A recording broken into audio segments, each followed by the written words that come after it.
What's up, man? It is Wednesday. What is patriotism? Yeah. To many, it's being proud of the greatest nation on earth.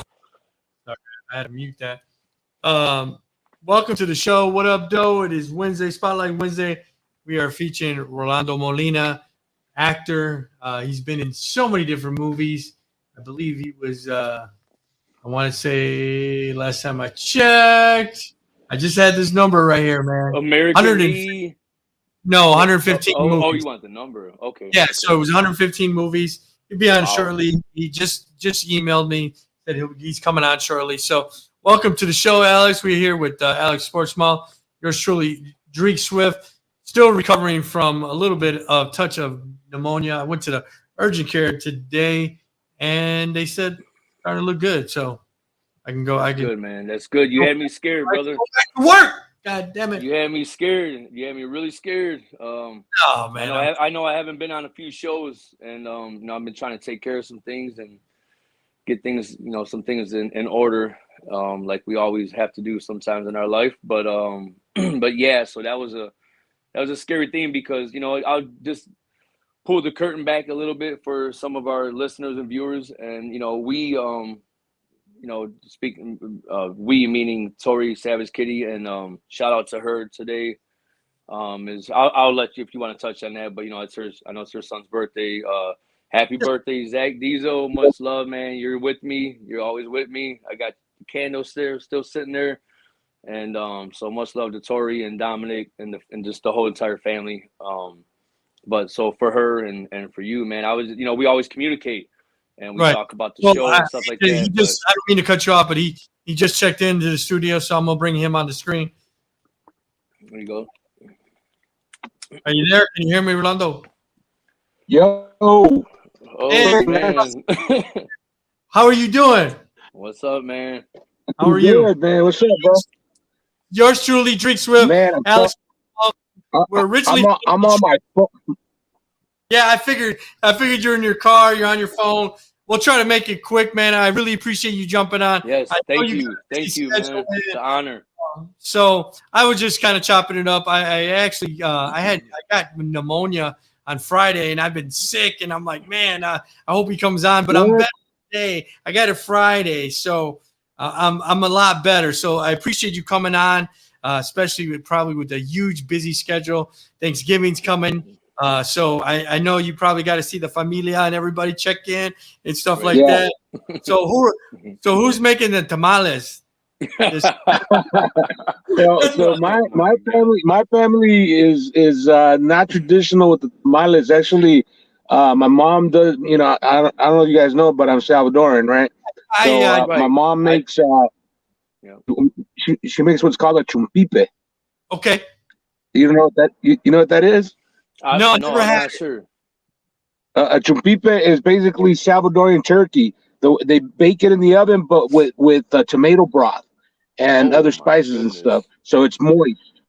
And then what they do is you can do panes con pavo, where they put it. It's basically like a Salvadorian turkey sandwich. They put mayonnaise and they put the meat in there, and then they put curtido and pepinos, and then they get the sauce from the turkey and pour it on the bread. Damn, it's fire. This made me hungry. I know, man. Every time I just had dinner, so now I'm like, okay. So I'm in Phoenix. My cousin, he's in Detroit. Unfortunately, our co-host, the voluptuous Tori, she's not on today. So I was hoping she would come on today. She's celebrating her son's birthday. But man, that sounds amazing. There's an El Salvadorian restaurant in Michigan where I'm originally from, but there's not one here in Phoenix. And I don't know why I'm here in Phoenix, but there's probably some in LA. Man? No, not that I've seen. There's a grip in LA. A grip. There's got to be a grip in LA, right? So I was listening to your pot. The community here, Latino community here in LA, is predominantly Mexican and Salvadoran. Oh, really? Okay. Right. It's like a melting pot, right? Yeah. Now, I thought it was a mixture of a lot. Yeah. Hey, when all of us brown people are together, they think, oh, that's just a bunch of Mexicans. You know what I'm saying? We're all the same. Yeah, no, there's Cubans, Dominicans, Puerto Ricans. Exactly. You know what I mean? So you don't know. You don't know. So Venezuelan. I was listening to a prior podcast and I was blown away. And I said, I got to reach out to this guy. I was like, I didn't know your background. I've seen you in many, many movies, right? And you're usually with the other guy that he's like, oh, he always gets the Mexican parts, right? But I listened to your story as I met him at Comic-Con. He was there with my kids. I wish I can't. His name just. He was in Noel. Noel. He was in Bruce Almighty with you as well. But Noel G. Yeah, when you were telling me the story, the story about the American Me, I was so blown away because I met Edward before. My mom knows Edward. We're from the Latino community in Detroit. I've actually met him. I met him in my high school back in 95, so and he's I got a picture with him, which was when he did Stand and Deliver and all that. I remember going to the movies, and meeting them and stuff, and I was blown away and starstruck. But when you were saying that you met him on the set and you're a security guard and you're like, nah, I'm not in. Yeah, I love to act, but nah, man, that story was like blown away. And for him to pull you in, that really touched me because I was like, man, that's a Latino right there. Let me help a brother out. You know what I mean? Let me tell you something. I owe my career to Edward James Olmos because, number one, he gave me an opportunity, the opportunity of a lifetime, really. And I remember that when I ended up booking American Me, my very first film, very first time acting, in a major studio film. I went in that night to work, and first thing they do is they bring you to the makeup trailer. I sit down in the makeup trailer, and I'm just like blown away. Like, oh my God, is this really happening? I can't believe it. And then I'm sitting there just contemplating, and then all of a sudden somebody sits right next to me, and it was Edward James Olmos sitting next to me in the makeup chair.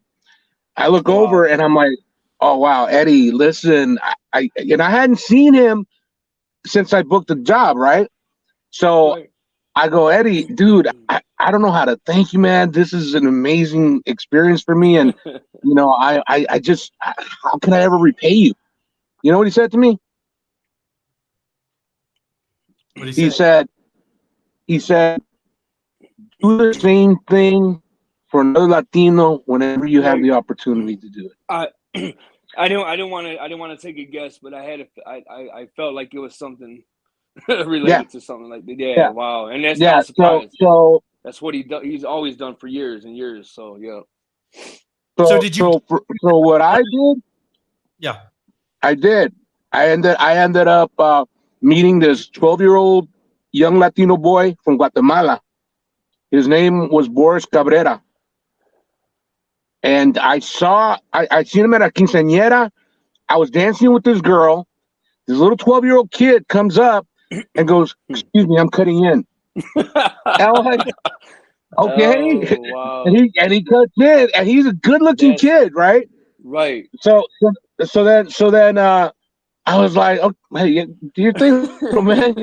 And then I was just blown away by this kid's guts and his spitting game at the girl, telling her. I was about to say charisma, but and you know what? That's kind of like normal at a Mexican wedding. Hey, we do things like that. Like, watch out. Yeah. So I actually, awesome. I asked for Boris's parents, who his mom was there. Okay. And I said to her, "Listen, my name is Rolando Molina. I'm an actor. And I just met I think he can be an actor. Do you think he'd be interested?" "Oh, he's a ham. He'd love to, So, and so then I ended up introducing him to my agent back then at the time. And she fell in love with him. The kid started working. The first thing he booked was a Coca-Cola commercial, national Coca-Cola commercial. 12 years old. First audition. No. He reminded me of me. First audition, I book it, right? Mm-hmm. So he starts booking gigs. He ends up booking a television series on, I want to say Nickelodeon. It was called Animorphs.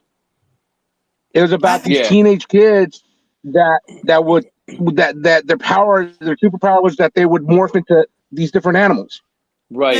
I So remember That went on he for a ended up, couple years. Yep. yeah, exactly. Yep. And so he was a Latin kid in that show, and Wow. Yeah.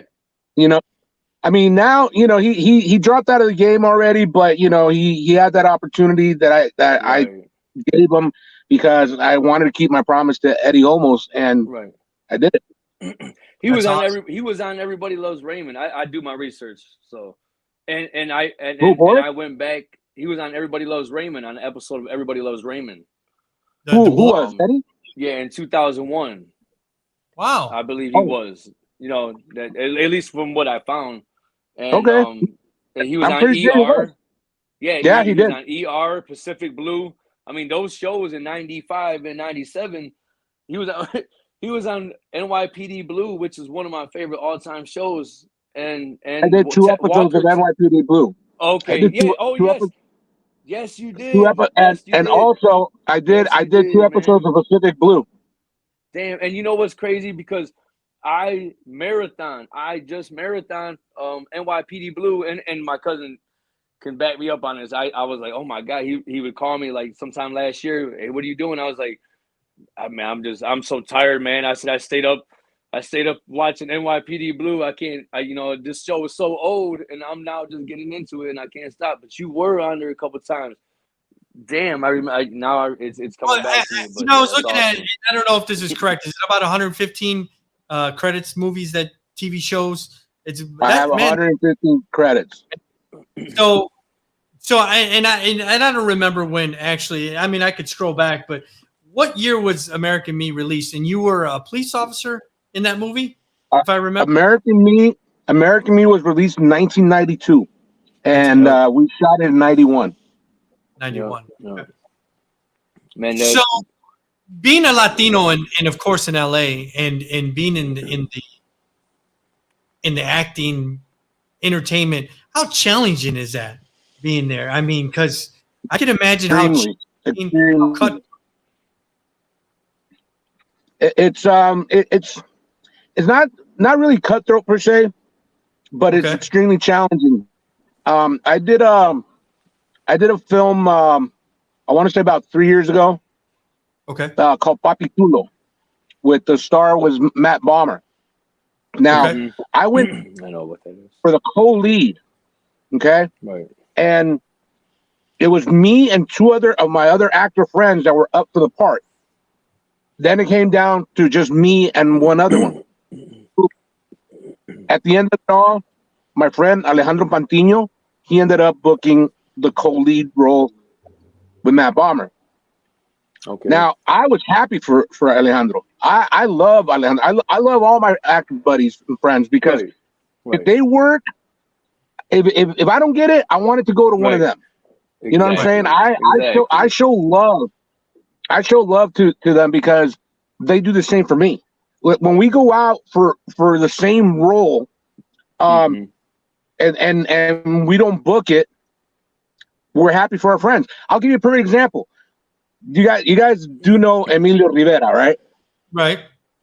Okay. Yeah. Emilio Rivera is a very dear friend of mine. Very, very dear friend of mine. We've been friends for ages. And we've worked on maybe, I don't know, like 8 different shows and movies together. One time, him and I went out for a role on The Closer.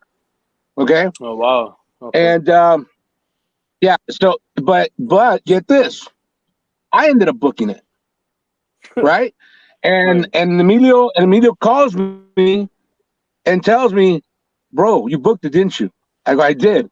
He's like, bro, I'm so happy for you, Carnal. He goes, Carnal, I'm so happy for you because you deserve it. You're an amazing actor. You know, showing love, bro. Right. And I just wanted to butt in real quick. Hold on. Go ahead. When you guys were in SOA, did you guys know that you guys were both going to be in SOA? No. You talking about me and Lobo? Yeah. Lobo Sebastian. No, actually, I did not. Phil was in SOA as well. That's what I'm saying, wasn't he? Oh yeah, Emilio. Oh, I thought you were talking about because me and Lobo Sebastian. Lobo Sebastian is the guy who played Little Joker in Next Friday. Right. Yeah. Yep. But with Emilio, when I booked SOA, I called him and I told him, bro, I finally got on SOA. He's like, good shit, got shit, you know. But we weren't shooting the same day. Okay. Yeah, so we I don't have any scenes with Sons of Anarchy, obviously, right? yeah, SOA. Sorry. Here's a little. No, I'm here's a little trivia. Go ahead. Little fun fact. Did you know that all three of the Joker brothers were on SOA? Yeah. On like one episode or spread out? No. Me and Lobo Sebastian were in one episode. Season 4, episode 4. It's called Una Venta. And Jacob Vargas, who played Joker, he was a recurring character on the show. Right. Until he got killed off. Okay. But he got killed off in the Mayans. Yeah, he got killed off in the Mayans. Yeah. I always I've had people tell me I look like the guy from like Juice, and I'm just like, okay, I guess I do. I don't know. I was like, I'll take it, man.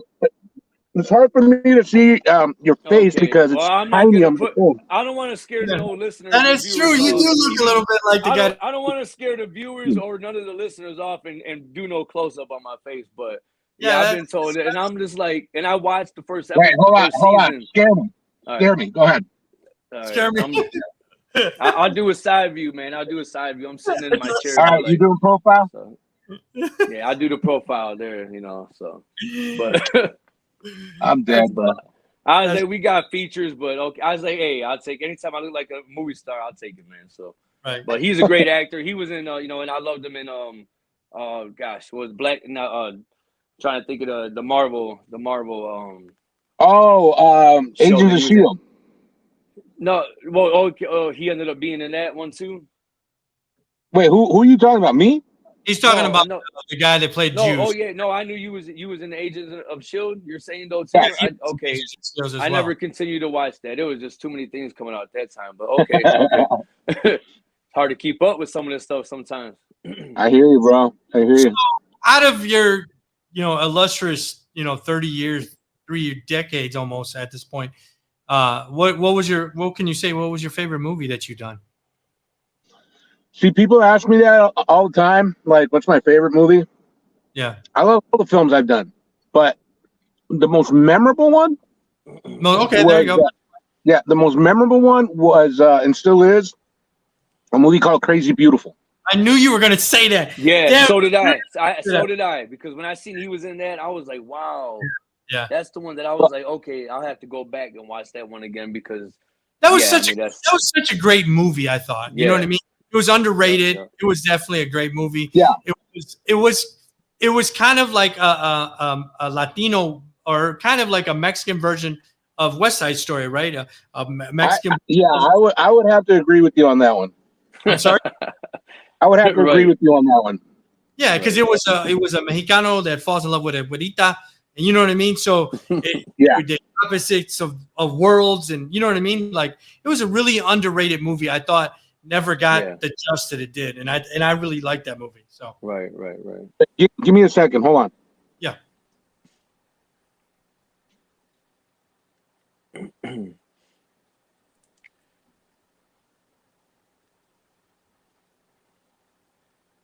Okay, I'm back. Sorry about that. No problem. Messages from my cousin. Yeah. Where you at, man? So the other question that I wanted to ask, and I know your time is very valuable, but my other question was, have you seen that Hollywood evolve from when you started in '92 to now for being a Latino? Because you know what I mean, like you were just getting.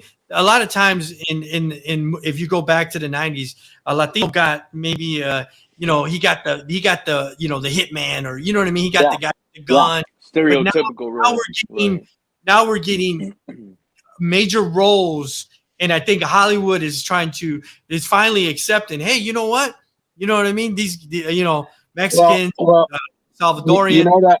Maybe. The beautiful thing about it. Let me before I speak on that. Let me go back to Crazy Beautiful real quick. The reason it's so memorable to me is because the scene that I have with Jay Hernandez, who played my little brother, there's a scene in the kitchen where he gets home late. We're having dinner. Mom's, checking him like, hey, where you been? We've been waiting for you. And then he goes off on her. He disrespects mom. And that's when I get up. I slam my hand on the kitchen table. I get up and I go, don't disrespect mom, close. And then he starts, why? He starts yelling at me, and I get up in his face, and I literally pushed him.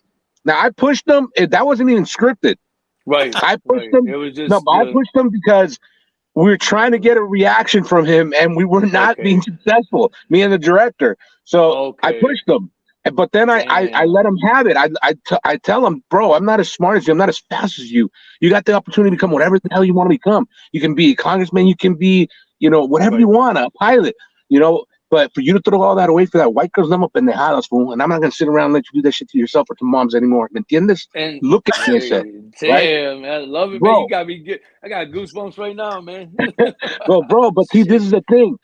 After that movie came out, I had so many youngsters that would recognize me from the film, and they would go, hey, excuse me, were you in that movie Crazy Beautiful? You played the older brother? I go, yeah, that was me.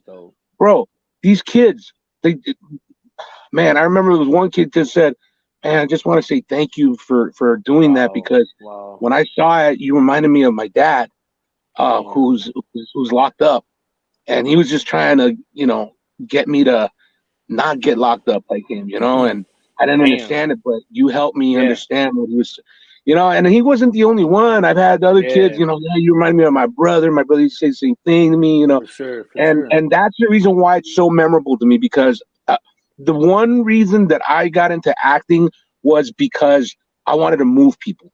I wanted to make people feel something through my performance, right? Right. And the reason that I wanted that is because a very young River Phoenix did that to me. River made me cry when I watched him in Stand By Me. Stand By Me. Yeah, man. Yeah. I He still made me watch cry that movie to this day. And that was the first time that any movie made me cry, man. Or any actor made me cry or feel any type of way. So that's when I realized, I go, fuck, that's what I want to do. I want to be an actor. I want to move people. That's amazing, man. Thank you for sharing that, because I remember watching that movie as a kid, and I asked my mother if I could watch it, and she said no for like a month or something like that, because she was scared. I didn't know why. I'm like 8 years old or 9 years old, and I didn't know why. And then when I watched it, I was like, okay. And I thought about why my mom told me no. My mother told me no the first time, and she was scared I was gonna run away or something. And that I guess that's what it was, or But yeah, and that was amazing. And that scene, it was like, they show that scene a lot of times now on a lot of certain things whenever they refer back to him or anything like that. And yeah, man, he was gonna be a huge star for sure. Already was, but he could have been, obviously. Yeah. But yeah, thank you for sharing that, man. That's amazing.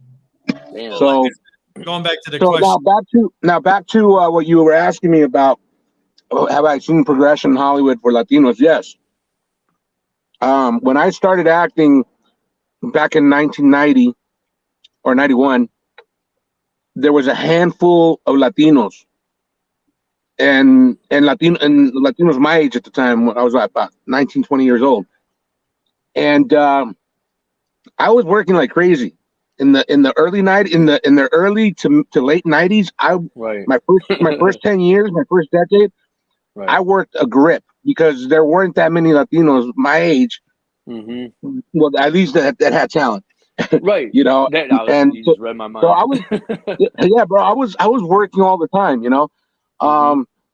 but now I've met so many young actors that have come up to me at auditions, and they would say, hey man, you're Rolando Molina, right? I go, yeah, bro, man, you inspired me to want to become an actor. I watched all your stuff, man, and you're a great talent. You're a great inspiration. I'm like, holy shit, I had no clue that by me just doing what I have the love to do, the passion to do of being an actor, I didn't know that I was inspiring younger actors to want to become actors. And that to me is huge, you know. And now I've seen the progression where there are more Latino shows now than there were 10, 15 years ago. You know, and this is the thing that gets me upset, because there's one reboot called what's it called? Is it? Damn, I forgot. Okay. It ain't La Brea, is it? The new one? No. It's One Day at a Time. One Day at a Time. Oh wow. Okay. Yeah. So the reboot was with Justina Machado. Justina Machado, she's a very talented actress, beautiful. She was a star of it, but back in the day, One Day at a Time was about a white family.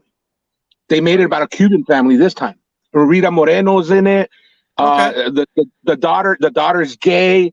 The son's an athlete, good-looking kid. You know, so they're starting to show these shows, but it wasn't getting enough views on Netflix, so they canceled the show. Then they brought it back, but it wasn't on Netflix. It was a different network. But see, the thing is that Latinos need to understand, if you see a Latino show, watch it, support it, because that's the only way they're going to be putting more and more Latino products out. You know, but people don't. Yeah, like when Selena came out, Selena the series came out, people were hating. Oh, and that she's on. Yeah, you know what I'm saying? Like, but they were watching it still. yeah, exactly. You know, but you know, but I get your point. I first saw her, you know, she was in The Walking Dead, but I thought she did an amazing job. Yeah, me too. Yeah, so and it's hard to do, you know, like I always say, it's hard to do biopics and stuff like that and get everything right in a 1-2 hour movie or anything like that. Like, I understand that not everybody does. It's hard to put all that, you know, into an hour and a half. It's impossible. So exactly, a lot of times people don't understand that, though, you know. Yeah, for sure. So I know you got some things coming out. Are you still doing the Animal Kingdom thing TV series? It says 2021. Is that over? Well, I was a guest star in one episode. There's rumors about me coming back, though. Okay. To the show, because I'm part of a flashback scene. Okay. I play the father of one of the main characters, who's played by my boy Rey Gallegos on the show, and Rey Gallegos' character is Little Pete, and I'm Big Pete. So, but you see me in a flashback scene. So, so because of that, there's rumors about me possibly coming back, but I never pay much mind to that, bro. I wait for my agent to say, "Hey, you go." You go. You know, exactly. Right. Just keep going. So right now, production's starting back up. COVID messed everything up, bro. I mean, because all productions were shut down. Right. I mean, I was fortunate to have booked that gig in 2020, you know, because it's like, the hell. But yeah, man, you guys should check out the show. The show's really cool. I like Animal Kingdom. And so I was Underwater Upside Down. What is that? It has not. It looks like you're. Underwater Upside Down. That was an independent film that I shot years ago, but I don't think it ever came out. There's sometimes films that I've done that for whatever reason, and I've done a lot of independent films because I like supporting independent filmmakers. But sometimes I don't know, they don't have the budget to finish it or whatever. Right. There was a couple of movies. Yeah, there was a couple. One of them was Platinum Illusions. It's in there in my IMDb. That one, it was a hip hop Latino movie that I shot like for a month, and nothing ever happened with it. It never came out. I shot a movie called Food Stamps, but this is like a decade ago, right? But it never came out until recently. They did the director, Alfredo Ramos, was a good friend of mine too. He kind of rebooted the whole film, just different edits, and they changed the title to Welcome to Our World. And it's a comedy. It's funny. It's a funny movie, and it got accepted to the San Antonio Film Festival, Cinefest, this year. Yeah, and so back in July, they invited me to go to the premiere of it, and and afterwards I did a Q&A and talked to people about it, and so believe it or not, I have like maybe 2 or 3 scenes in there, and everybody in the crowd was saying they swore that I was the funniest thing in it. So I was like, damn, well, thank you, I appreciate that. Right, but this is the thing with independent films, bro. If you don't have the money to finish it, you probably never see the light of it, you know? Yeah. And that's probably what happened with Upside Down.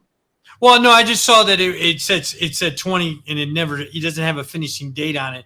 So I thought maybe you're working on it. So is there something that are you able to talk about? Hey, what you're working on now, or anything like that? So I'm going to be helping a friend of mine. Actually, a friend that I made in San Antonio when I was at the film festival. I met him on TikTok originally, and then when I knew I was going to San Antonio, that's where he lives. I hit him up, and we met, and we hung out, and we clicked, and we became good friends. So I inspired him, he said, because I took him to the film festival. I inspired him, he said, because of the film festival, and he wants to do a short film about his life growing up as a kid in San Antonio. So, so he asked me to not only be in it, but also help him co-direct. So I've always wanted to do directing. So this is a perfect opportunity, and it's a short film. Right, so so I'm gonna yeah, exactly. I mean, I've produced before. I've been a producer and other stuff. I'm not a fan of producing, but I think I'll be a fan of directing though. Yeah. You know, that sounds really cool, man. Too, so. You know, I've been many times, and it sounds like that would be a great city to grow up in. You know, I grew up in actually, both of us grew up in Southwest Detroit, all Latino community, but that would be pretty awesome to growing up in San Antonio. You got the river there, you know, you got the fiestas every year. You know what I mean? So, hey, so look, I got a quick question for you. I gotta get it out. How was it working with Ice Cube? And you know, if you did rub elbows or anything, like what? And look, can I give you 2 questions? How was it working with him? And what's one thing that you can tell us about him that would, you know, that you would want to tell us about him that maybe inspired you or that you loved working with him about? That's all. Because I love the guy. well, first of all, I was a huge fan. I am a huge fan of Ice Cube and his music. I've been knowing Cube since NW Day days, right? Oh wow, no shit. So I'm not know him personally, but I'm saying I've been following him, you know, his work ever since. Fun fact: I auditioned for Friday, the first Friday, and I got the part. It was the role of Hector, the guy in the lowrider. Hey, Smokey! Damn, no shit. Really? Yeah, I had booked that, but unfortunately, I had also booked another TV show, and the dates conflicted, so I couldn't do Friday. So that's the reason why they brought me back for next Friday. You would have been better in that role. It would have been. You would have been, bro, because you were more. You look more hood. No, because you look more hood. That pretty boy, he did a good job. I'm not knocking him, but that was too pretty for that role. That's my boy Demetrius Navarro. Right. No, it's all. I'm not hating on them. Hey, I'm not hating on the Latinos. But I'm just saying. Like, I know what you mean. Awesome to see you in that role, man. That's. Yeah, but look, dude. Next Friday, a much bigger part. I got a much bigger part. You know, so happens for a reason, for sure. I hear you. I hear you, bro. Karma. You know, you do the right things, and you know, stick to your guns. You know. So working with Cube was amazing because he's a very cool dude. He's straight up. And the one thing that I remember that's very memorable about Cube, his birthday's on June 15th.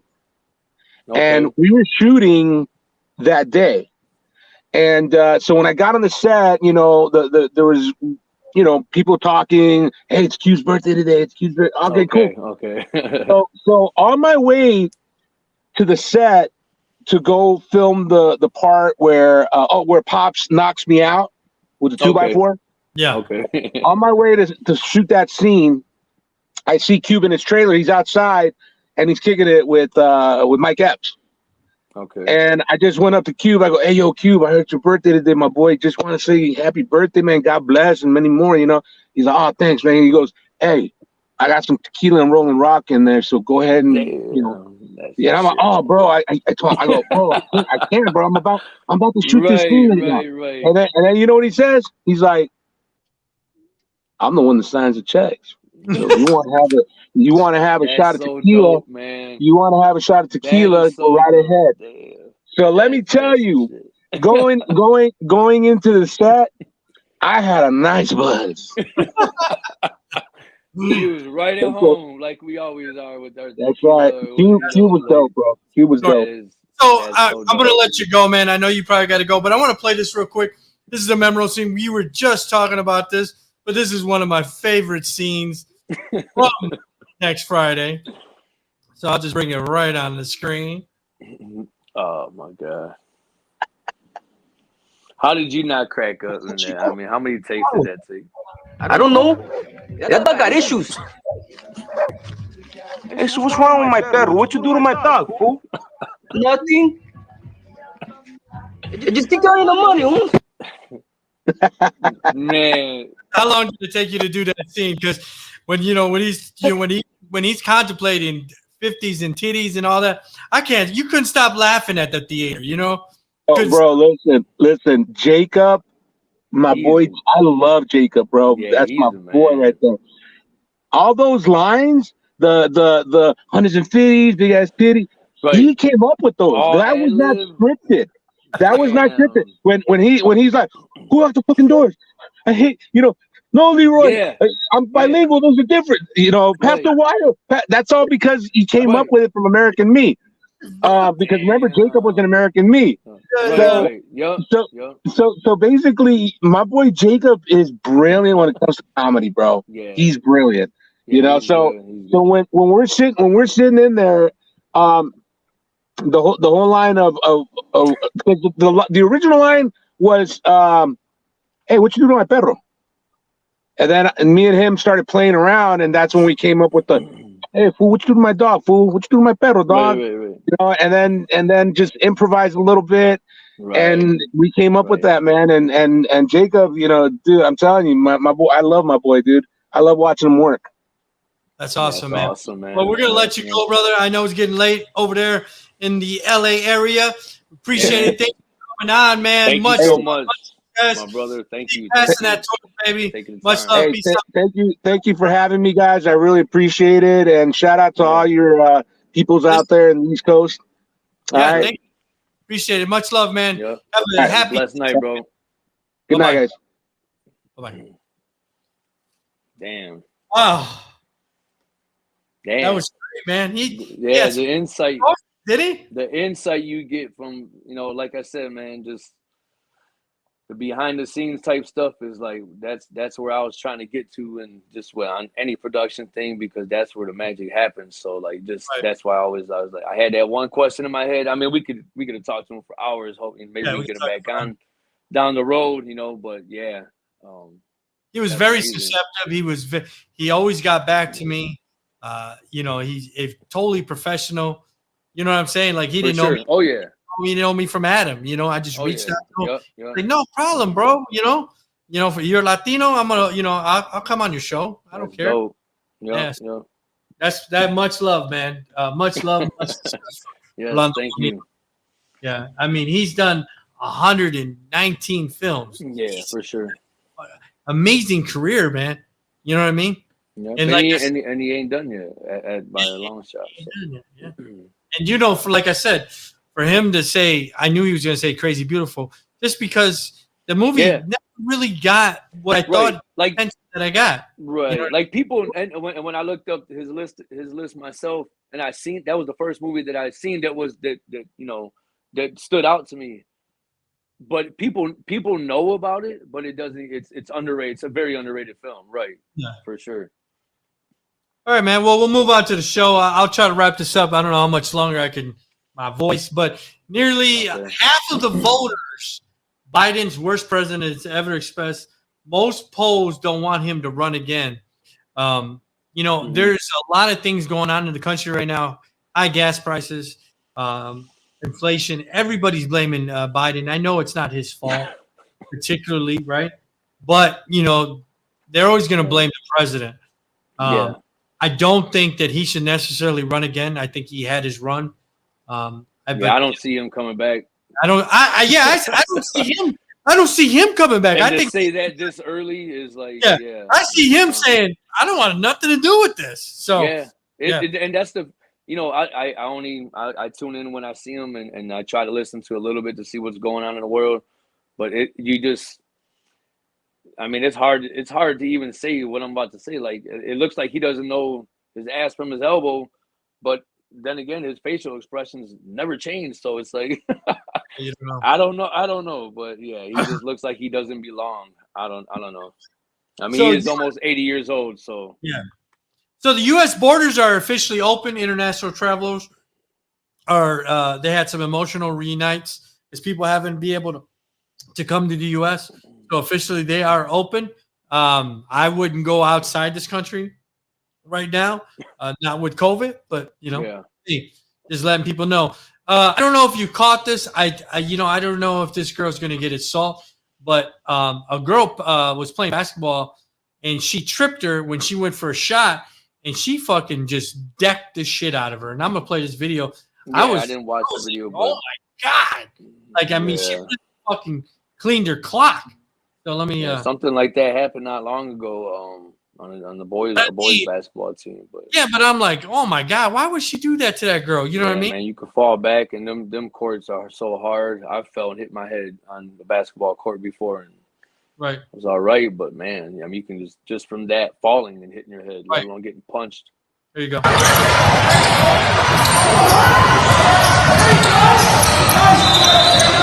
Just go for the shots. One behind the trips her up by accident. Oh my god! Oh my goodness! Like, that was brutal. What was the purpose of that? Yeah, that's assault. Not only is she hurting her life, her chances of playing basketball probably anywhere ever, at least for a very long time. But man, what if she died? Yeah, you're getting charged as an adult. I mean, I don't know, man. Hey, I don't know where type of household she's raised in, but shit like that shit comes from somewhere. That was man. That was uncalled for. Crazy. Totally uncalled for. Did you see if she was all right or anything like that? I mean, no, I didn't read the story. I just kind of pop it on the screen for you. Oh, okay. I just, like I said, I was trying to blow through the show. I don't know how much energy I got, so I just wanted to show you that, and I was like, man, that's fucked up. Yeah. I'm looking at some. Me being a sports guy, I don't want to see nobody get punched, man. But I don't care if it's on the so I'm gonna bring this guy on the screen. You tell me who he is. You tell me the movie, and I'll tell you what he just got an award for. Oh my god! I'm gonna be a lawyer. Goofiest guy in the world. 2020. You don't need to do it. Go out and have fun. Go shopping. You think that's all I do? I'm just a ditz with a credit card. So, I actually seen that movie in the theater. Okay, so who is that actor, and what did he just get an award for?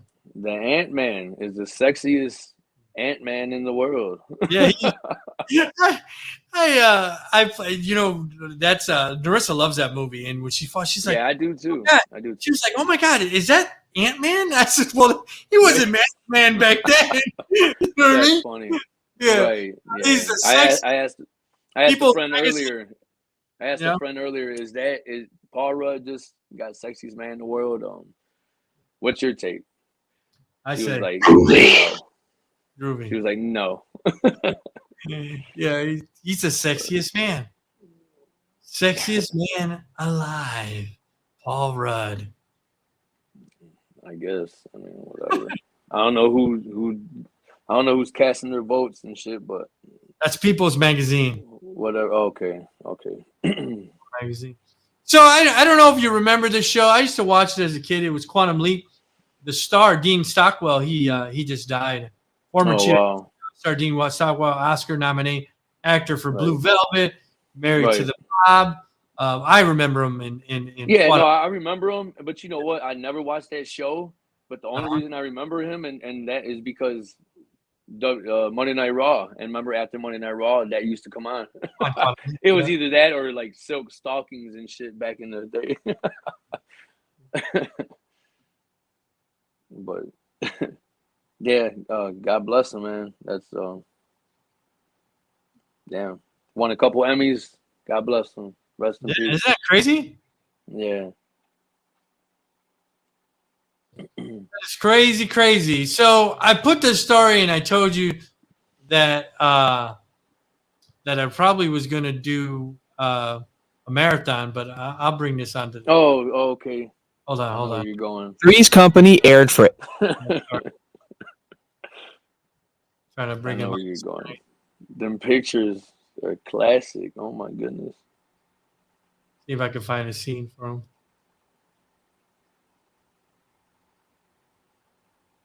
Man, I used to love this show, man.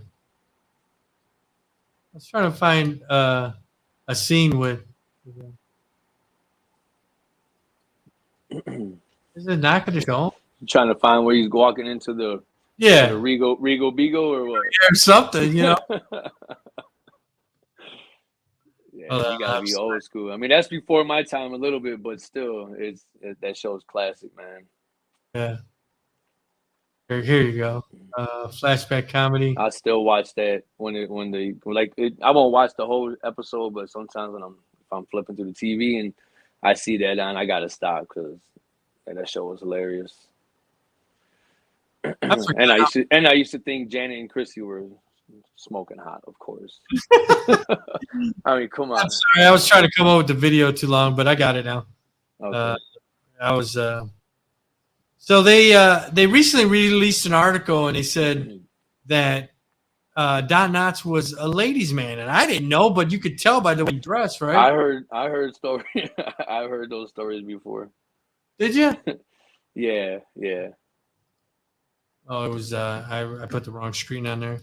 Yeah, it's funny. You know, a lot of characters back then, like Rolando had just touched on. You know, there was a lot more ad-libbing allowed back then because actors, producers, directors, they were friends with each other. So that was just more. There was a lot more slack given on the sets. I would assume back in the day, 70s, 80s, 90s. But. Oh, I heard the doorbell. Larry! Let me get this straight now. You're in your... With Chrissy? Oh, sure. Naturally. Who else? Chrissy. Hello, Chrissy. Well, it's really nice to see you, Larry, and I hate to rush you out, but you do have to get to sleep. Little guy, Don Knotts, man. I can't... Ladies' man, huh? I wonder how many women he slept with. It says. I mean, he don't look far off from a Hugh Hefner, but I mean, no, he was magnetic. He was magnetic. Don Knotts had a magnetic. Damn. He may play a bumbling deputy sheriff. Mm-hmm.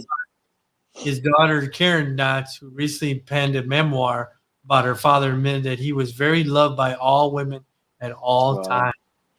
Hey, man, you can make a woman laugh, especially back in the 70s, 80s. I'm sure you got a lot of choice. Right. Yeah. So he just seemed like a good. He seemed like a cool guy to maybe hang around with. I don't know. So maybe that's the character, but. Well, I want to find a clip. I wish I could change the clip, but hold on. Let me see if I can find this. I should have cued this you. Spelled it wrong.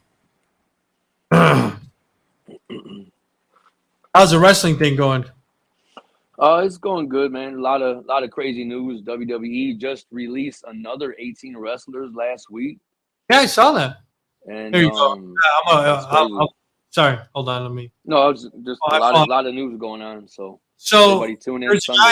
There's a guy that he recently changed his name, but I always refer to this, but here you go. His mama named him Clay. I'm gonna call him Clay. So his mama named him Kanye. I'm gonna call him Kanye. So, Right. You know what I mean? That's what I call him. Yeah.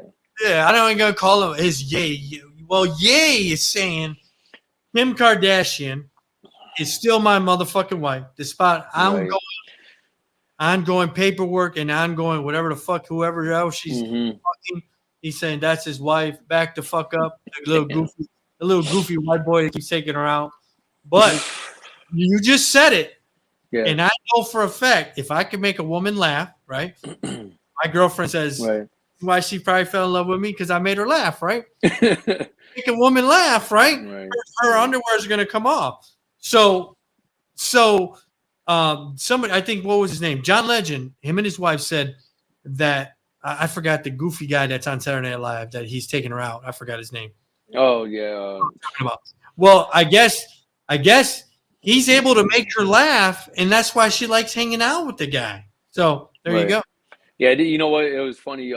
They showed a clip on, I don't know what show it was, but they showed it might have been the actual show, but I heard earlier somebody from The Real, and they talked about his name, Pete Davidson. Pete Davidson, that's his name. And God, I forgot her name, the actress name, but she was like the one who used to be on the Jamie Foxx show.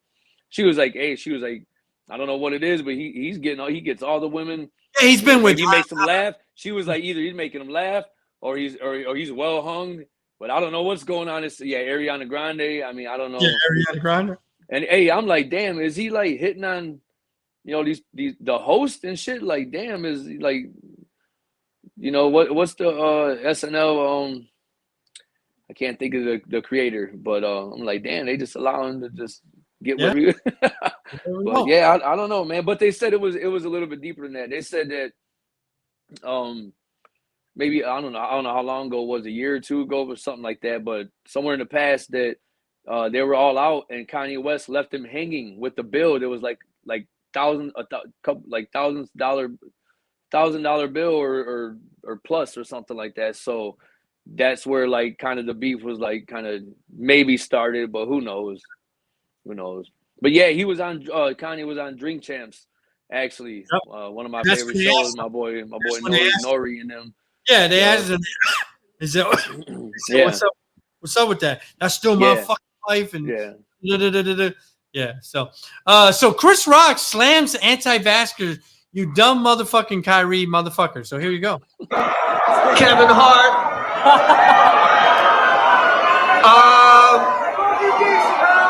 I haven't seen any shows since COVID. Has anybody been like, throw your mask in the air? No?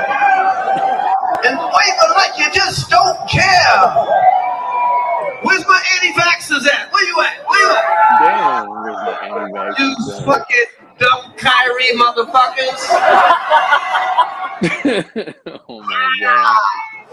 Is it Moderna? Who is that? Chris Rock. He's young. Is that something new? Yeah, he just had that. What's that on? Do you know what that's on? You just got to go to TMZ. No, he was just doing stand-up, and he was just shit on Kyrie Irving. He said, you fucking dumb anti-vaxxer. That's Kyrie. What I'm saying. Oh, I love Chris Rock, man. I love Chris Rock. That's hilarious. I know you caught the clusterfuck that happened at Astroworld. Yeah. I mean, this guy Travis, I know he's not totally responsible, but this is the type of shit that he brings. I mean, you got a 14-year-old that died, you got a 10-year-old that was injured, and I don't know about you, man. And I know you got a daughter. I ain't bringing my 11-year-old rowdy ass concert. Yeah, no, hell no. You know what I'm saying? That's crazy, but he has a past of that, telling the fans to rush the stage, and so like he's created this shit before, and I don't understand why, and I don't understand how fans could support that type of shit, man. That's crazy, but hopefully it changes. It changes a lot of things with the concerts and everything like that. So, as far as people's safety and even the talent, the performers' safety. I mean, they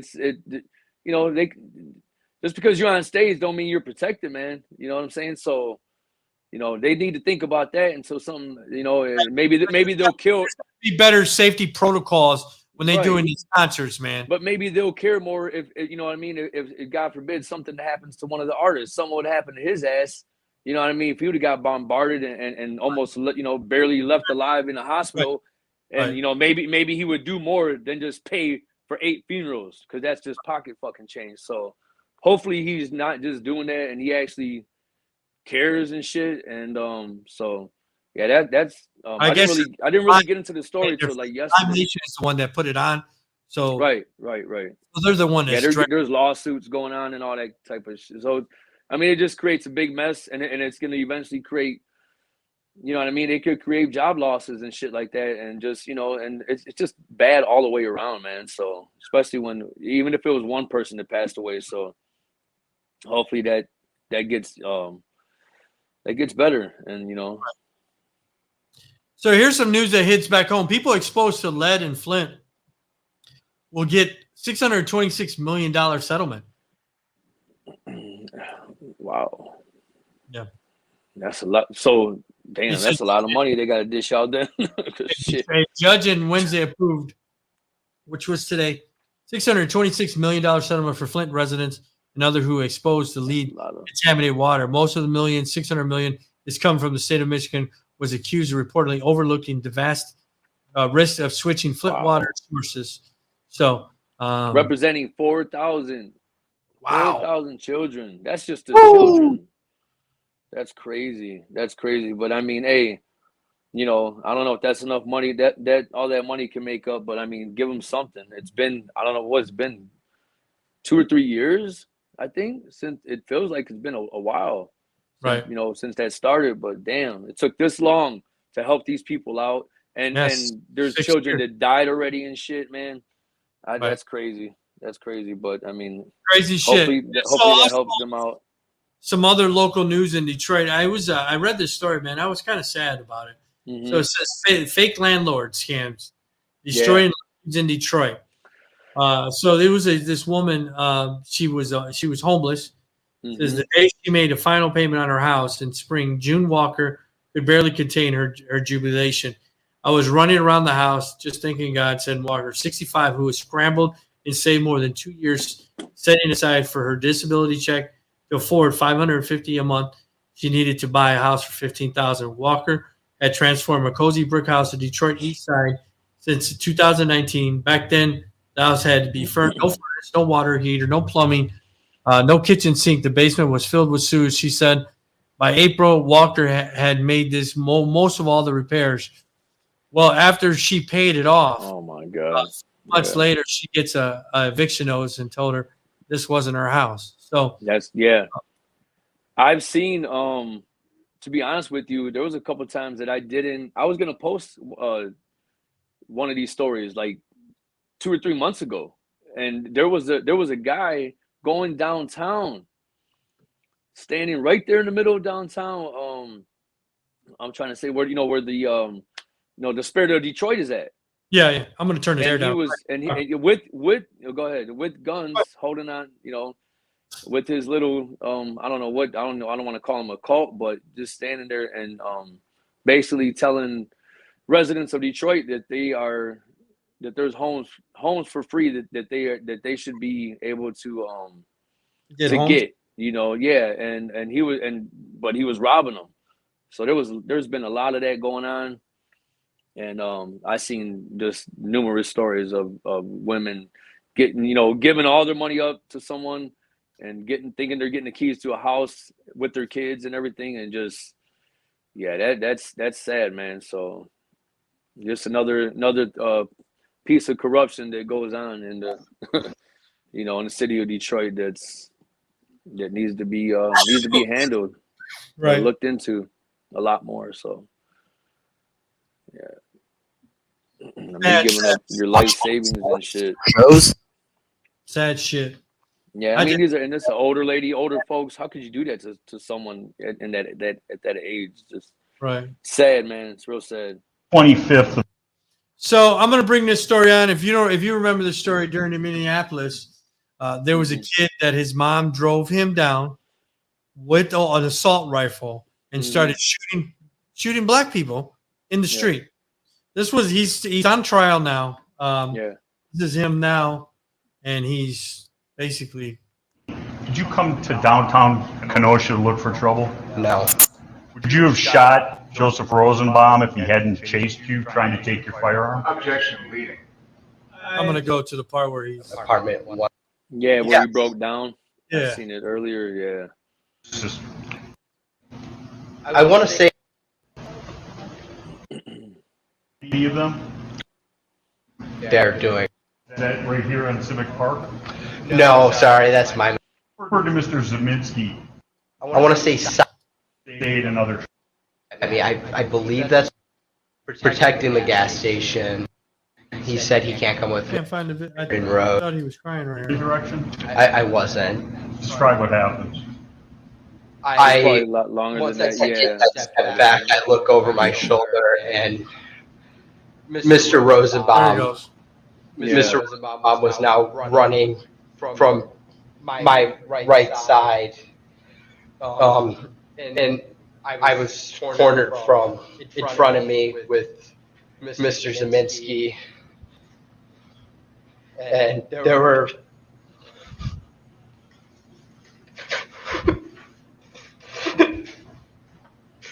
It's all coming back. People right there.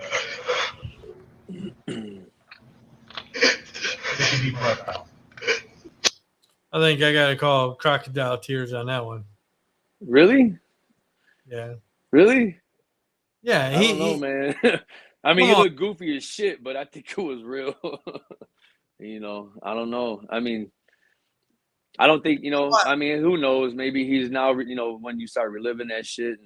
But I know what you mean. Like, he didn't have no remorse then. So, right. Like, why do you give a shit? Why are you trying to the whole interview? You know what I mean? Right. Yeah. Could be right. Hey, some people are great actors, man. So yeah. So today, which is nearly 1 million kids of ages 5 to 11 will have their first COVID shot by the end of today. That's amazing, man. I cannot be more excited for children to get their COVID vaccine. Yeah. My 11-year-old gets hers on Friday. Okay. This is going to be great. I'm hoping that a lot of these kids get it before Christmas time of the year. Yeah. So, yeah, I'm so happy that these children are getting vaccinated now. Right. So, I didn't pay attention, but if you want your workforce to remain, Brian Williams wasn't even on TV anymore after he had that little thing a couple years ago. But today officially announced his plan to depart from MSN and NBC News after 28 years career with the network. But I thought he, a couple years ago when he made like some stupid statements, I thought his career was over. If you remember, he made some stupid ass remarks or something, and he had some kind of controversy. I thought he was done then. I don't even remember, to be honest, with you. It was like 2016, but I just had to bring that story. Right. So this was a sad story that I thought I wanted to bring to your attention. Mr. Olympian SHAWN RHODEN, dead at 46. He had a massive heart attack. And he looked like... you know what? I didn't see. I had... Beast. He looked like he was a fucking beast. I'll bring his picture on. But, he had a heart attack, man. You think it was the roids? I'm trying to find the story that I have. There you go, right there. Man, he's big as a fucking house. Okay, here we go. Yeah. Okay, so I'm trying to remember because I talk about a lot about Mark Henry and he was in the strongman competition, the Olympics and stuff like that. So I usually know about them. I just heard a lot of crazy stories about him in a good way as far as bodybuilding goes. But 2 million followers. Okay, he was young. I was just trying to remember. Yeah, it was 40. Trying to remember. Yeah. Wow. Yeah, that's sad, man. Once again, anytime, Okay. Now I know what. it's just sad, man. 22 years old, you know, career just started. So No, he was 46. 40. Are you sure? Okay, I think I looked up the wrong guy. I looked up a football player. I'm sorry. Yeah, Jamaica native Philip Hart, 2018 Mr. Olympic, dethroned the champ who had won 7 consecutive prior tire. He was later accused in 2019 of assaulting a female bodybuilder. But on Halloween, he did, his final Instagram. It looks like posed a photo of his pair Instagram just days before Halloween, showing his bad girl costume. So yeah, he was only 46. Right. He had a massive heart attack. Yeah, that's sad, man. Okay, no, and you know what? I'm just might as well touch on it now. But Henry Ruggs III, he was played for the Las Vegas Raiders. He had gotten in a car accident. Right. So I mean that's who I was talking about. But formerly charged after fatal crash, could face up to 50 years in prison. Yep. So yeah, that's 22 years old. My goodness, man. Did you see that video? Yeah. We know. I seen all I needed to see was the pictures. I mean, damn, man, you're in Vegas. I mean, I can't be too surprised by shit like that out in Vegas, and just it's fucking wild out there, man. Yeah, but I mean, burned up a dog and all kinds. Yeah, all that other extra shit is just. There you go. But now we have video of what looks like the victim's Toyota with Ruggs Corvette speeding after it. And crazy. Look at that. Damn. was told right about 2.5 seconds after he passes by. You hear screeching and then a loud bang. So he's going about 156 and slams on the brakes when he clearly sees the Toyota and it's too late. Authorities say Ruggs hit the victim's car at 127 miles per hour. The woman's name was Tina Tintor, and her family. Here's what they have to say. So Tina's tragic loss has devastated her family beyond a grief they could ever comprehend. She was the life of her parents' life. She loved her 3-year-old golden retriever, Max, who passed alongside her Tuesday morning. It's so tragic. And now Ruggs could get more than 40 years in prison. What if there's another person that same night who was going 156 miles an hour drunk, and he didn't hit anybody by luck? That guy gets a DUI and probably probation. What's the I don't know, 156 miles an hour down that little ass strip? There's only like a 2-side strip. That's crazy. That's crazy.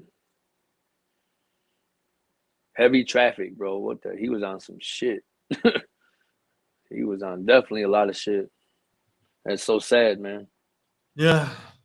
So, Mr. Michigan Tom Brady tells to the NFL 17 regular season games was a terrible decision. I've been hearing this all year. I've been hearing this for the last year and a half. What is your thoughts of them adding? I know why they did it. Why? You know why they did it. They did it because of and the COVID and all that to get the extra buck back, extra couple pennies back. But and they gave a lot to the players, right? They gave some of those advertising money. Right. Yeah, so it's more money for everybody all around. But I looked at it from a sports fan, or should I just say, Lions fan. And I looked at it like I compared it to when the MLB added the 1-game playoff. As bad as our teams are, I look at it as an extra opportunity for us to get in the playoffs. So, from a fan perspective, I'm like, hey, we suck so bad. We need that extra game, but I don't know. It's just weird. Now I wish they didn't change that, because now we might can go 0-17. I'm like, damn, the first year they do this, we might break the record. But I don't know. I'm surprised they didn't just make it 8. I heard they were talking about making it 17 or 18 at one point, and making it like a 2-game preseason or something. But it's a lot more wear and tear on the athlete's body. So obviously, they're gonna get. Is it worth whatever the little extra money they're getting paid or bonuses, whatever? Probably not. You know what I'm saying? Only time will tell. But I don't know, man. That's just things that it's a business first. So I'm usually not surprised by stuff like that. So you knew that Roger Goodell and the NFL, they were gonna try to definitely get a buck back. The NBA did a little, everybody tweaked, the schedules or whatever it may be, to accommodate the fans somewhat and to put an extra buck in their pocket. So I'm not surprised by it. From a fan standpoint, you think it's a good idea though? Like I said, I just look at it. I'm not really overlooking it. I'm like, that's I didn't read that article. So what was his point? Why did he not like it? Was there like a specific reason? He just said he was more saying it was more for the athletes. They need to look out for, the athletes. Right. It was more basically because he should be retired, and he feels like, oh, hey, maybe I should, you know what I mean? Like, do I necessarily want to play 17 games? You know what I mean? Right. So, but yeah, that's how I look at it. I don't know. I feel him. If I was on the field, then I would be like, he's good. Certain players, they don't need no money. They're like shit. So I can see a lot of players other than Tom Brady not liking it. Like, so, but hey, if they're gonna, I guess they could have tried to like boycott the shit or something. I don't know, but right. So obviously, like I said, it's more wear and tear on them, and that's definitely and you know what? That might have been a good thing for the league, but in the long run, that you just made the one of the greatest athletes and the guy that makes you the most money, in my opinion, in the entire league, the face of the league. You just ruffled his feathers. So now he might look at that next year and think about coming back even more. So I want to come back to 17 talk games. about biting the hand that feeds you. But shit, Tom Brady is the hand that feeds the NFL. So, or one of them. So what? Right. I don't know.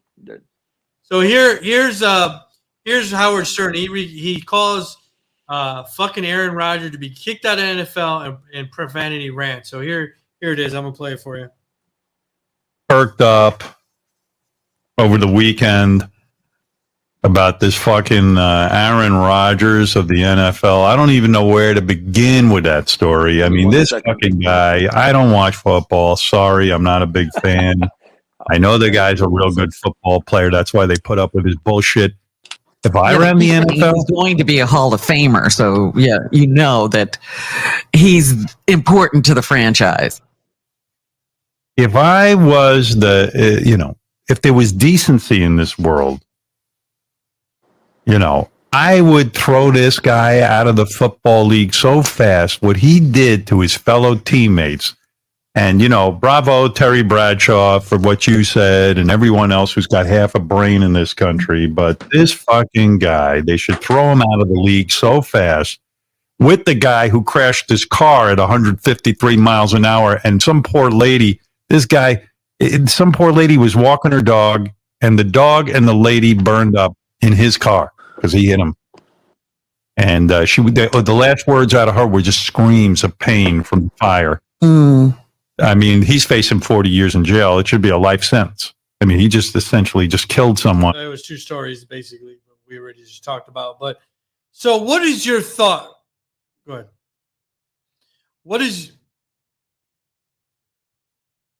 I don't know where he went. I wanted to ask him what his thoughts were on the Aaron Rodgers. I've talked to a couple different people. Wanted to get their thoughts on the whole Aaron Rodgers thing. There he goes. Aaron Rodgers was fined by the NFL today for $14,000 for the COVID violation. The Packers docked $300,000. To me, fining him for $14,000 is a drop in the bucket. That's like me saying, "Hey, you got to pay $20." Okay, fuck it, I'll pay $20. So I'm going to ask you. I don't know what's wrong with your mic. So I'm trying to ask Alex, and there he goes. He disappeared. What did Aaron Rodgers? Why is he trying to cover up that he lied? Because he blatantly lied, right? Aaron Rodgers blatantly lied, and trying to play around with words. Immunized, vaccinated. He never said he was vaccinated. He said he was immunized.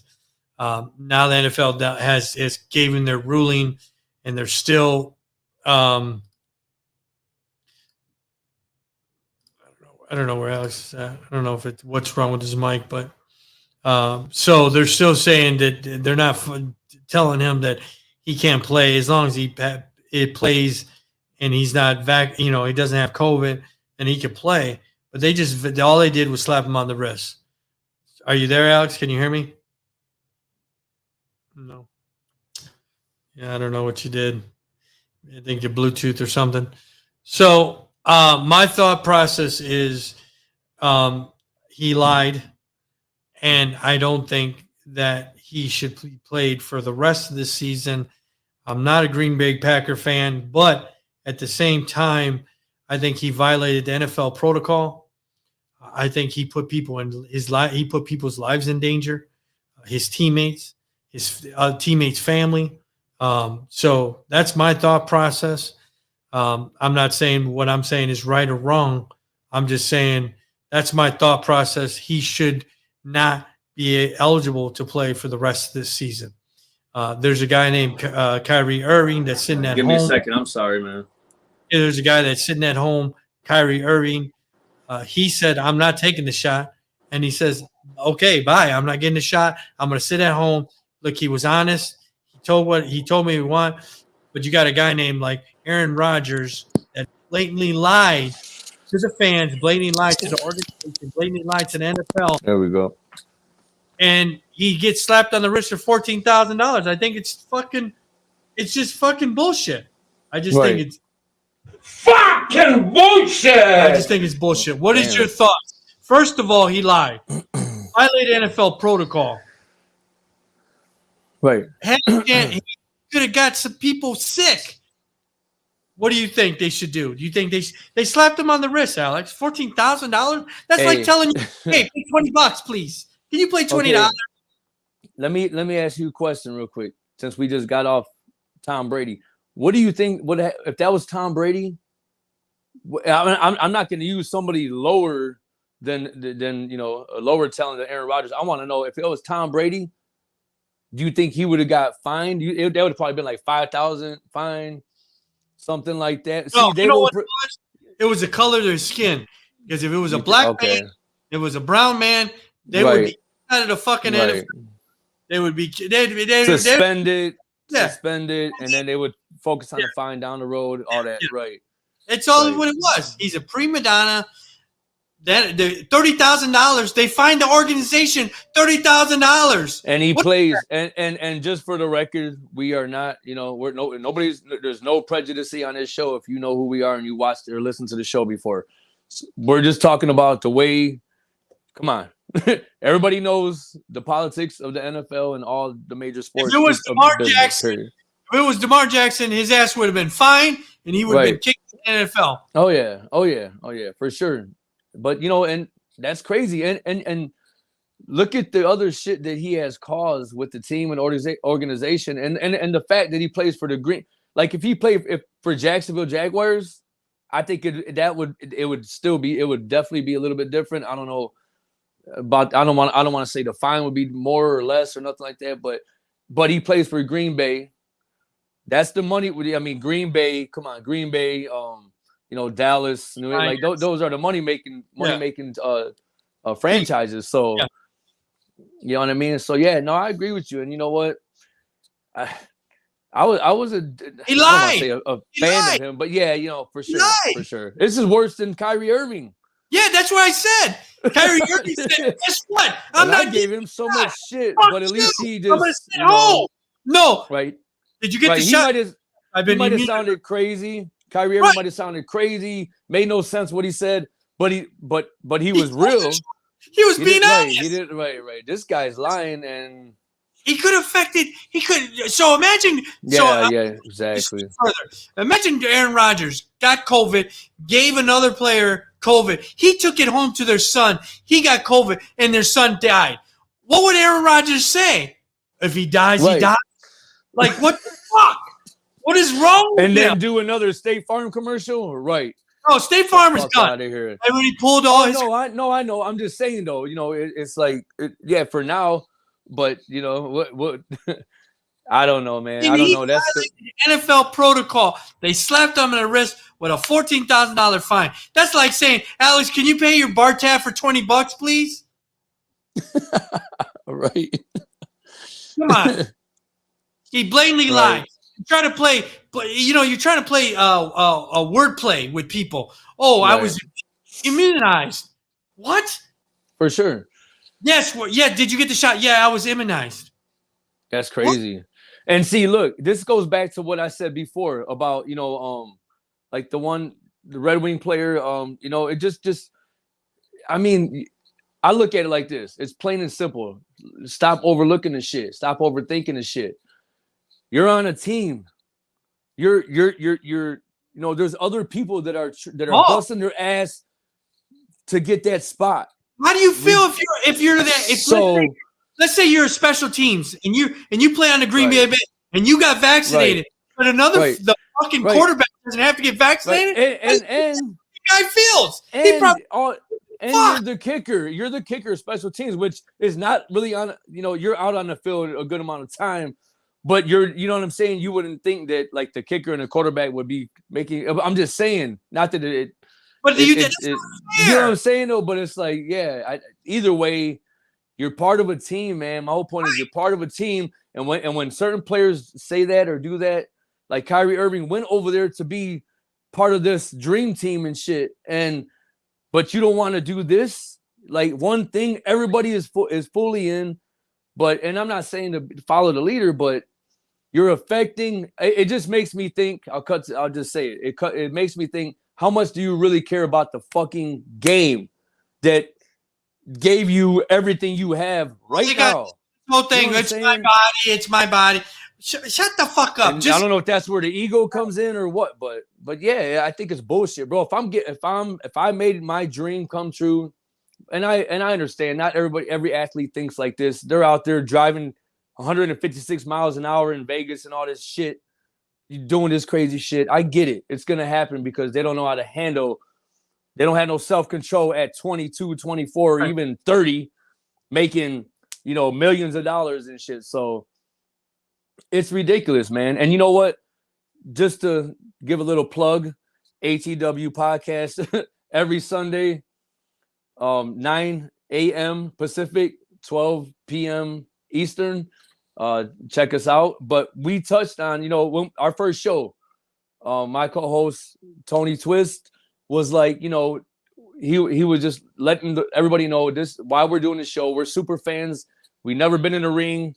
We're not trying to act like we know it all. We're just super fans trying to talk about wrestling, the inside and out, behind the curtain, all that good stuff and breaking news. But and the reason for that is that he wanted to do that was because he was so tired of the politics in sports. It's just it's changed and it's drawing fans away. You know what I mean? So, and things like this that happen with your franchise players from that organization, you're gonna lose money. You're gonna lose money. So, I mean, like I don't understand why, like if it was a LeBron or somebody, oh my God, like but some superstars, no matter what profession you're in, like Dave Chappelle, you know what I mean? Like some people get away with shit. That doesn't mean that they don't care or vice versa, but it's just a bad situation. Like, why you're a grown ass man and you're lying about something that serious? I'm starting to think there's a couple of screws loose in his head. I don't know, man. Just like the famous Sparky Anderson played, and that's the whole thing. It's all about the game. What did his favorite quote say? I get to play a game that I love, and I get to pay. You know what I mean? Exactly. Yeah, right. You know what I mean? So, I don't know. Like I said, I think that's crazy. We'll move on to the last story. Suns owner Robert Sarver accused repeatedly of using the N-word, admits saying it once. Wow. Byron Davis just came out and said that he was a racist. He can't stand it. He was a piece of shit. He knew that then, huh? He knew that. Knew it, yeah. And this is the owner now? I didn't send it. Yeah. Oh boy. That's not good for a franchise that is just making it back to to being relevant in the NBA again. That's really not good, man. Damn. Crazy stuff. Wow, but going on has been going on. So your ace in the hole, Justin Verlander, was spotted working out with the Yankees or the Mets. No, I know Tori will love this. No, not the Yankees, not the Stankies. Come on, JV, come back home, man. I really thought that he was going to go back home. I mean, Miguel Cabrera, I'm sure they're. I don't know. I don't want to assume, but that they talk and reach out to each other. But at least on social media, I've seen Cabrera, excuse me, reach out to him and try to get him to come back home. So I don't know, man. I'm like, yeah, come back home, JV, but bring your wife, bring Kate Upton back home to the Motor City. I wouldn't mind seeing her again. So I was just reading with this story, but wow, Stafford. I could see Stafford and his wife. She just had not a nervous breakdown, but she had a big bad panic attack recently. Oh wow! It was in the she media. Just started her podcast too not long ago. I followed them. Yeah, wow. So she talked about it on her podcast. Okay, just freaking out and this and that. And what do you think? Was it because of the move? She was saying, I have 4 kids. I'm trying to raise 4 kids. It's a new city. I'm having a panic attack. Right. And I guess he had to go rush over to her because she was freaking out. So wow, that was during her doing a podcast or at a game or something. I believe it was at a game. So this past week, okay, and I can't believe they lost. Oh my God! But hey, what did I say? I don't mean to be disrespectful, but just I said the Tennessee Titans are the team that are gonna, if they beat anybody, there's a surprise team that's gonna be the Titans, and they kicked the Rams' ass. But you know what? I'll say this, man, because I follow them and I see their posts, and she's always doing positive things and stuff like that. I think it was some little bit of all of that. Things caught up, and then when I seen her, they only had 3. They got 4. Right? No, yeah. Beautiful, just adorable girls. Oh my God, and just dealing with that, and she comes off to me so positive and just but you always those type of people always. You think that, oh my God, they got everything in place. Everything's going great for them. But you don't realize that what they're going through and all that. They're pushing through a lot of things and stuff like that. And her husband is a superstar. And he became even more of a superstar going to LA, obviously. Right. So I think just dealing with that and just, trying to be that good wife and all that, I think she, and having 4 kids, I mean, God bless her, man. Like I loved her post, and like I said, when I seen the first Instagram post where she was gonna start her podcast, and she was just testing things out, and she was having fun with it. But I was like, oh, okay, like she's just nonstop. So I hope she gets better. She's they still show love for Detroit and all that. So yeah, man. I mean, everybody gets overworked and all that, and obviously that's why maybe I gave everybody a break looking at my face, for a few episodes, but I had to get away and do a couple things and just, we sometimes, like I say, and, I'm not saying nothing new, but we got to go away to come back better. You know what I mean? So I wish her the best and all of that. And yeah, man, it's just, we don't know what's going on. It's a lot of shit going on in the world today. So right. You just got to, do the best we can with it. Tonight, PEDRO Feliciano, longtime Mets relief pitcher, dies at 45. Wow. Longtime Mets relief. PEDRO yeah. Mets relief. Puerto Rican. Yeah, he was awesome, man. Awesome. I don't know why he said he died. What did he die of? They didn't release the cause of the death, but I was looking. I didn't see it here. Right, but yeah, no, I'm familiar with them. I wasn't a, obviously a huge Mets fan, but but I know who he is, and yeah, that's sad, man. You know me, I'm a sports guy, so I don't want to see nobody pass away, obviously, but when it comes to the sports and stuff, it's just, I feel like I grew up with a lot of some of these players and athletes, so it's like, damn, you hate to see, sometimes what one athlete, if you're that big of a fan, what they went through to get to where they're at, and that just it's just sad, especially they got families and everything like that. So yeah, rest in peace, man. Pedro Feliciano, long career. I know he had a long career in MLB. So yes, rest in peace. So I'm gonna bring this is the last story of the night. So Tori wasn't able to join us tonight. Today is Zach's birthday. Yeah. So I'll put it on the screen and then we'll get out of here. Miss you, Tori. Dom, much love, you guys. There you go. Wow. Quick. Wow.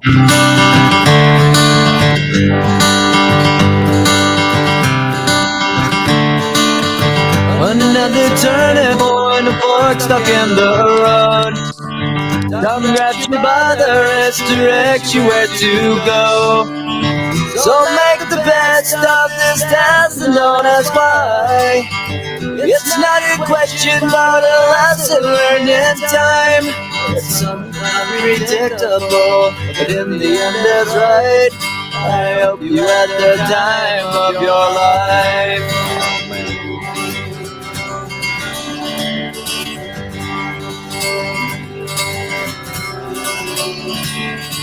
So take the photographs and still frames in your mind. Hang it on a shelf in good health and good time.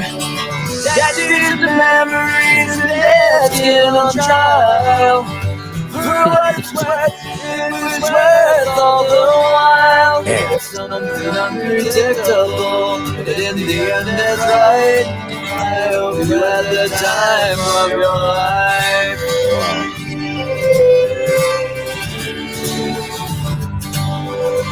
Wow.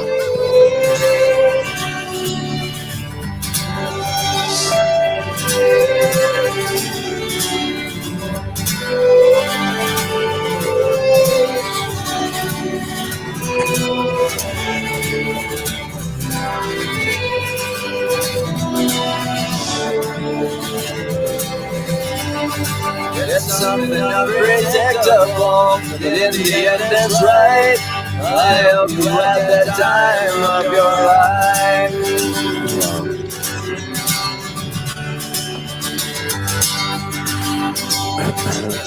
Damn, I love that picture. It's something unpredictable, but in the end that's right.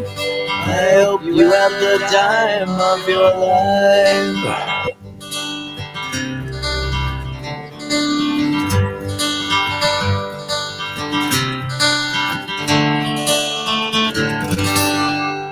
Damn.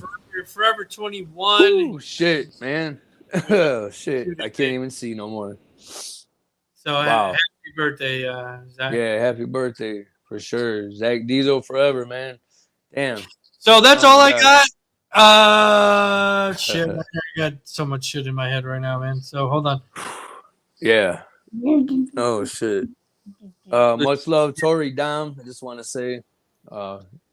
So your friend is coming on Saturday, Christina. Right. She's gonna talking about mental health. She actually has Ford Diamond is going to be tuning in, and they're going to be broadcasting it. I believe at the plant. So they reached out to me because she spoke at a couple different things for Ford. So Ford Diamond reached out. I don't know who. Oh wow, really? Whoever that is, yeah. They're gonna make sure that all the employees listen to when she comes onto the show. So wow, are you serious? That's awesome. Yeah. Okay, she tried to give me a call, but I just been busy, with doing certain things and stuff. But okay, damn, I didn't know that. That's pretty awesome. I don't know who Ford Diamond is, but either do I. I don't know. Maybe that might be the mental health part. I don't know. Wow. Okay, that's awesome. I'm gonna have to give her a call and see what that's about. But Okay. So I did text her and told her I'll see her Saturday. Remember, Christina, I know for whatever the reason, Facebook, I have to play around with the times because Arizona's times did not change. We are on Mountain Time now, but in the summertime we were on Pacific. But we never fuck with our clocks. Right. For you, it's a 2-hour difference. Right. But in the summertime, it's a 3-hour difference. So we're on Pacific time. Is that starting today? No. That's Sunday. Sunday. Okay. Sunday when it changed. So we're on Mountain Time now, and then in the summertime we'll be in Pacific time. I don't understand it, but that's the way. I'm still trying. That's why I always text you, and I was like, "Hey, what's?" I mean, sometimes I'll Google it. I mean, I know, but I want to make sure, and I'm like, "Damn, what time is it over there?" You know, shit. So Saturday, 11 a.m. Your time never changes with us. Right. Our time is the one that changes. Right. Check her out. That's pretty much all I got. You can follow me everywhere on Drake Swift. Trying to get better. I'm losing my breath as we speak right now. So we went for an hour and a half. So having a hard time breathing. So just trying to get better. Saturday I should be 100%. So go ahead and you tell me where can they follow you at? What you got coming up on ATW?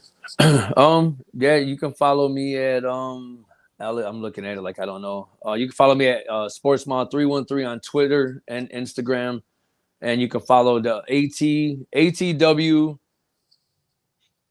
for Life podcast on Twitter as well. And just check us out every Sunday, 9 a.m. Is it 9 a.m. right? Still 9 a.m. Pacific, 12 p.m. Eastern.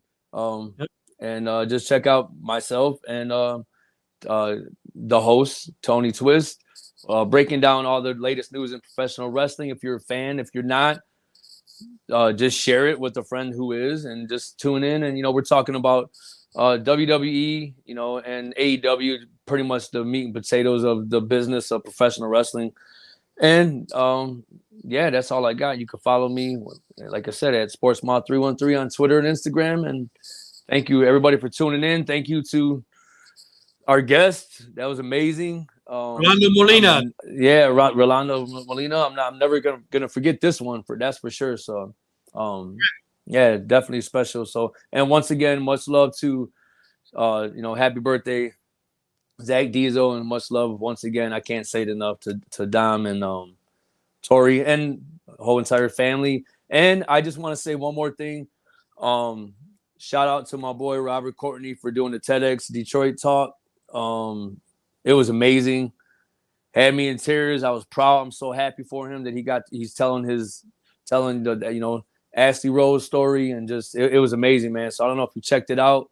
But, I didn't see it coming up, but I wish I could have made it, but I'm sure there'll be more to come. But I just want to give Robert Courtney a shout out, and Robert Courtney Associates, marketing branding agency.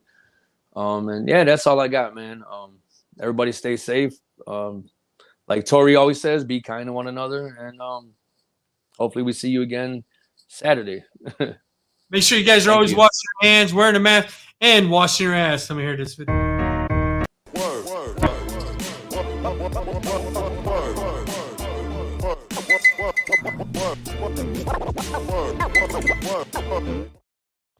Peace out. See you Saturday. Yup. Have a good one, man. Get better.